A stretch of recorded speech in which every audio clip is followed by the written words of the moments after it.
Hello everyone, welcome to my channel beer factory. आज के इस एपिसोड के अंदर मैं आपको बताऊंगा कि मिनॉक्सिडिल के साथ आप क्या क्या चीज़ों को यूज़ कर सकते हैं जिसकी वजह से मिनॉक्सिडिल जो है उसकी ग्रोथ और ज़्यादा बूस्ट हो सके और उसको हेल्प मिल सके। तो चलिए स्टार्ट करते हैं। सबसे पहली चीज़ है बैलेंस डाइट का होना। बैलेंस डाइट का होना लाइफ में बहुत ज़्यादा इम्पॉर्टेंट है और अगर आप बैलेंस डाइट नहीं लेते हैं तो वो अल्टीमेटली आपके बालों को भी अफेक्ट करती है। तो इसके लिए आपको बैलेंस डाइट लेना ज़रूरी है और अगर आप बैलेंस डाइट नहीं ले पा रहे हैं, आपको लगता है कि आपकी डाइट बैलेंस नहीं है, तो उस केस में आप सप्लीमेंट का भी यूज़ कर सकते हैं, मल्टीविटामिन्स वगैरह भी आप यूज़ कर सकते हैं। तो अब हमारा नेक्स्ट चीज़ जो है वो है एक्सरसाइज। एक्सरसाइज हमारी बॉडी को काफ़ी हद तक फिट रखती है और उसके अलावा हमारे ब्लड सर्कुलेशन को भी इम्प्रूव करती है और ब्लड सर्कुलेशन जो है वो हमारे हेयर्स के लिए, हेयर ग्रोथ के लिए बहुत ज़्यादा इम्पॉर्टेंट है। तो इस बात का ध्यान रखें कि आप दिन में कम से कम आधे घंटे एक्सरसाइज ज़रूर करें। माइल्ड एक्सरसाइज करें लेकिन एक्सरसाइज ज़रूर करें। अब हम बात करते हैं बायोटिन की। बायोटिन को बहुत सारे लोग सप्लीमेंट की तरह लेते हैं और ये भी देखा गया है कि बहुत जगह चर्चा चलती है कि बायोटिन बालों के लिए अच्छा है कि नहीं है।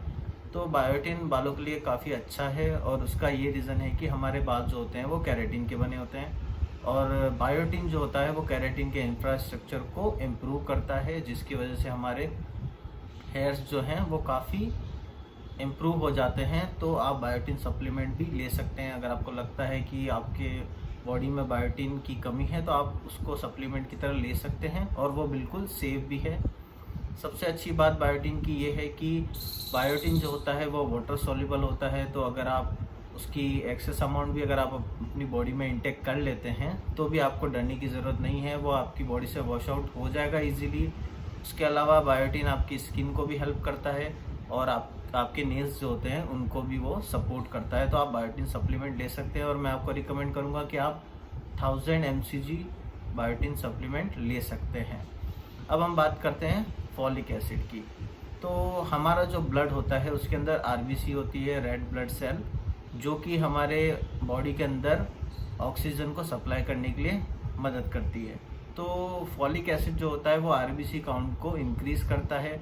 जैसा कि आप जानते हैं कि मिनॉक्सिडिल का काम होता है कि वो जो आपके हेयर फॉलिकल्स होते हैं वहाँ पे जो ब्लड वेसल्स होती है उनकी वो थिकनेस को बढ़ा देता है, जिसकी वजह से ऑक्सीजन रिच ब्लड वहाँ तक पहुँच सके। तो अगर आपके ब्लड में आरबीसी कम होगा तो उसकी वजह से आपके जो एरिया है जहाँ पे आप हेयर ग्रो करना चाहते हैं तो वहाँ पर ऑक्सीजन रिच ब्लड नहीं पहुँच पाएगा। तो अगर आप फॉलिक एसिड को लेते हैं तो उसकी वजह से आपके आरबीसी काउंट जो है वो इम्प्रूव हो जाएगा और आपकी जो मिनॉक्सिडिल ग्रोथ है उसमें काफ़ी अच्छा सपोर्ट भी उसको मिलेगा। अब हम बात करते हैं लास्ट टॉपिक की, वो है हमारा डर्मा।